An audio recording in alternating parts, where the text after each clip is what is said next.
अस्सलाम वालेकुम। एक नए वीलॉग के साथ मैं हुसैना बुच्चा। और कल का दिन एक बड़ा अहम दिन रहा और आज का दिन भी अहम है। अहम इस हवाले से है कि कल सेनेट में एक शरारत हुई, साजिश हुई, क्या हुआ ये हमें नहीं पता, लेकिन जाहिर है कि एक मुनज़्ज़म कोशिश की गई, लेकिन बहुत छोटी स्ट्रेंथ के साथ, कि ताकि जो है इंतखाबात जो है वो ज़ेर इल्तवा चले जाएँ, कि अमन व अमा की जो हालत है, सूरत हाल है, वो इस वक्त इलेक्शंस के लिए मौजू नहीं है।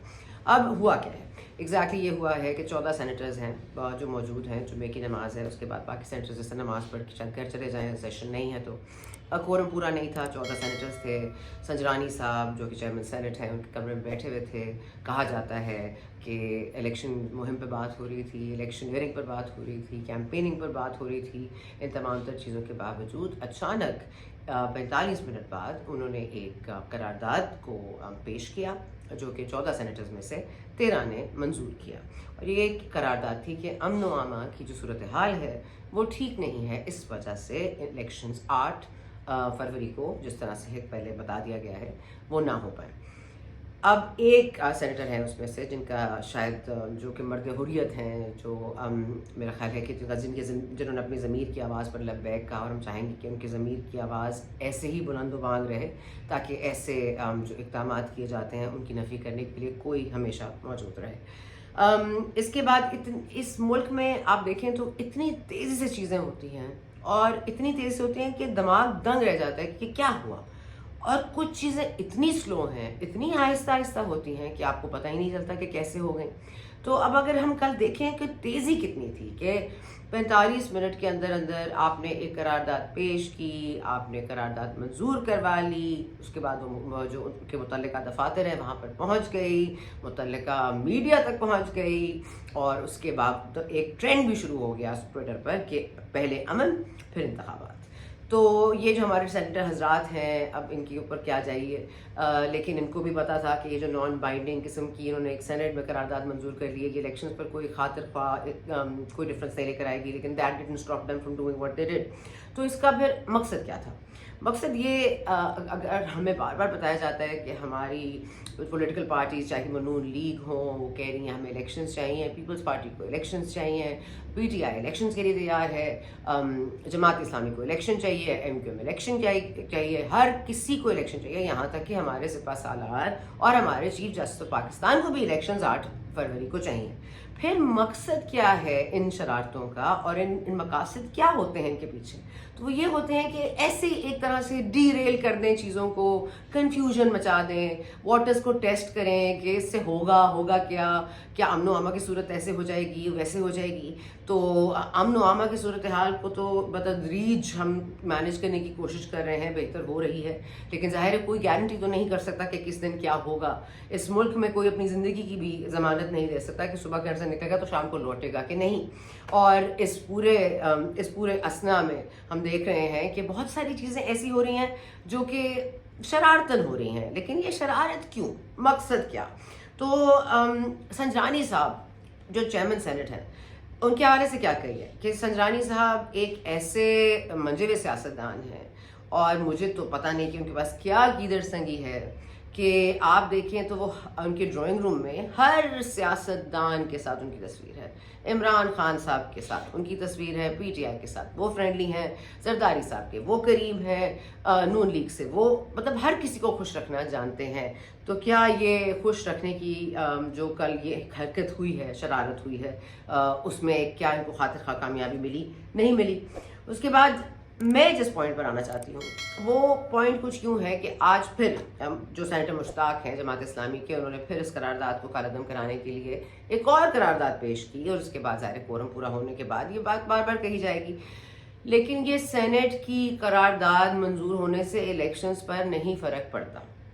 इलेक्शंस पर इसलिए फ़र्क नहीं पड़ता, और ये आपको सेनेटर हजरात खुद बताते हैं कि इलेक्शंस तो जिस दिन होने हैं, जो कि इलेक्शन कमीशन ने कह दिया है, जो सदर से मुलाकात में तय हुई है तारीख, वो है 8 तारीख, जो मेरात का दिन बनता है और फरवरी का महीना बनता है, साल बनता है 2024। और हमारे जो चीफ जस्टिस पाकिस्तान जस्टिस काजी फायज़ ईसा ने, मोहतरम जस्टिस साहब ने ये पत्थर पे लकीर करार दे दिया है। तो फिर आप करारदादें लाएं ना लाएं, आप तो खुद कह रहे हैं, मान रहे हैं कि पत्थर पे लकीर है, इन्होंने डिसाइड ڈیسائیڈ کر لیا ہے تو پھر آپ یہ شرارتیں اور یہ بار بار کالعدم قرار دینا، پھر ایک اور لے آنا.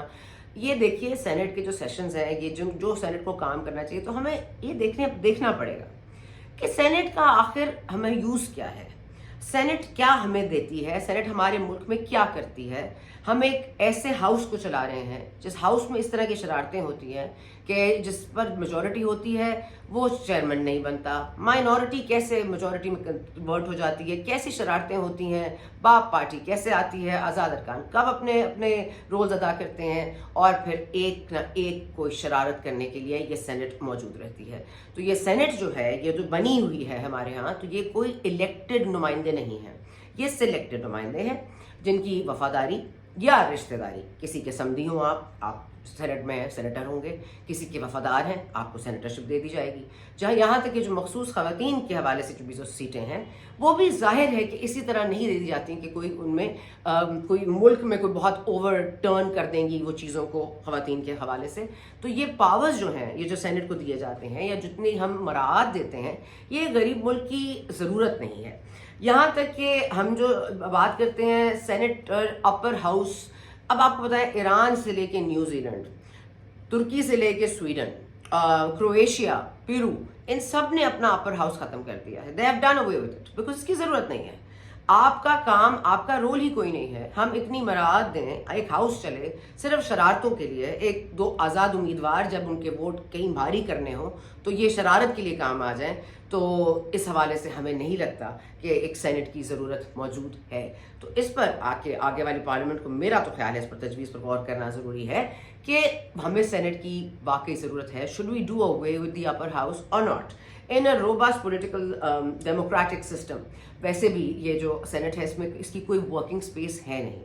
آپ لیجسلیشن کرتے ہیں، آپ کی پارلیمنٹ لیجسلیٹ کرتی ہے، وہاں پہ آپ کے منتخب نمائندے جاتے ہیں سو ٹو اسپیک، تو ان کو تو چلے پھر بھی آپ you can hold them accountable for some thing. Per cent میں آپ کیا کریں گے؟ تو سینیٹر حضرات سے بہت معذرت کے ساتھ ان کی ضرورت نہیں ہے. تو یہ سینیٹرز کے جو مراعات ہیں اس کو بچائیں، یہ ہم لگژریز افورڈ بھی نہیں کر سکتے. آخر میں آپ کو صرف یہ بتاؤں کہ اب یہ قراردادیں آئیں گی، پھر اس کے بعد ایک اور قرارداد آئے گی. آپ کو بتایا جائے گا اور بارہا بتایا جائے گا کہ الیکشنز ہوں گے، لیکن ایسا ہوتا ہے کہ کبھی آپ کو یہ پتہ چلے گا کہ بلے کا نشان چھن گیا ہے، کبھی آپ کو یہ رونا روئیں گے کہ پی ٹی آئی کے انتخابات جو ہیں وہ نامزدگی ہے، جس کے جو کاغذات نامزدگی ہیں وہ اپروو نہیں ہو رہے. پھر اعتراض اٹھے گا نواز شریف صاحب پہ، ریٹرننگ افسران پہ. اعظم سواتی صاحب نے کیس کیا ہوا ہے. مریم صاحبہ کی جو سیٹ ہے اس کو بھی چیلنج کیا گیا ہے ریٹرننگ افسران کے حوالے سے. تو ہم نے تو پہلے بھی آپ کو اپنے ویلاگز میں بتایا کہ یہ پری پول ریگنگ کس کو کہتے ہیں، پوسٹ پول ریگنگ کیا ہوتی ہے، الیکشن ڈے پر کیا ریگنگ ہو سکتی ہے، یہ ہم آپ کو اپنے پچھلے ویلاگز میں بتا چکے ہیں. لیکن یہ جو اچانک سے بار کاؤنسلز کا بھی ضمیر جاگ جاتا ہے، بڑی نوٹیفیکیشنز آ جاتے ہیں، پریس ریلیز نکل آتی ہے کہ الیکشن کمشنر اگر یہ رہے سکندر سلطان راجہ صاحب تو یہ الیکشن صاف اور شفاف نہیں ہو پائیں گے. تو اس کو وہ بھی ایک جھاگ اٹھا تھا، وہ جھاگ بھی بیٹھ گیا، اور ہمیں بتایا جائے گا کہ یہ سب ہمارے مفاد کے لیے ہے. یہ سازشیں جو کر رہے ہیں، میں نہیں کہہ سکتی کہ کون کر رہا ہے، لیکن میں یہ ضرور کہنا چاہتی ہوں کہ یہ ڈیموکریٹک سسٹم کے ساتھ ایک ڈس سروس ہے. الیکشنز کو اپنے وقت پر ہونے دیجیے. اس طرح کا ایٹیٹیوڈ یا اس طرح کا فضا مت بنائیے کہ ٹرن آؤٹ لو ہو جائے. اس طرح کی فضا مت بنائیے کہ لوگ یہ بار بار ان الیکشنز کے اوپر ایک کویسچن مارک لگا دیں. اور اس طرح کے انتخابات بھی مت کروائیے جس میں بلا وجہ کی ہم ایک انتشار سا پیدا کریں اس ملک میں، بیکاز یہ ملک اب اس کا متحمل نہیں ہو سکتا. سو یہ جو شرارتیں کرنے والے ہیں وہ شرارتوں سے باز رہیں کم از کم 8 فروری تک، جب تک کہ انتخابات نہیں ہو جاتے. اس کے بعد نئی شرارتیں، نئی حکومت، نئے مسئلے، وہ تو چلتے ہی رہیں گے.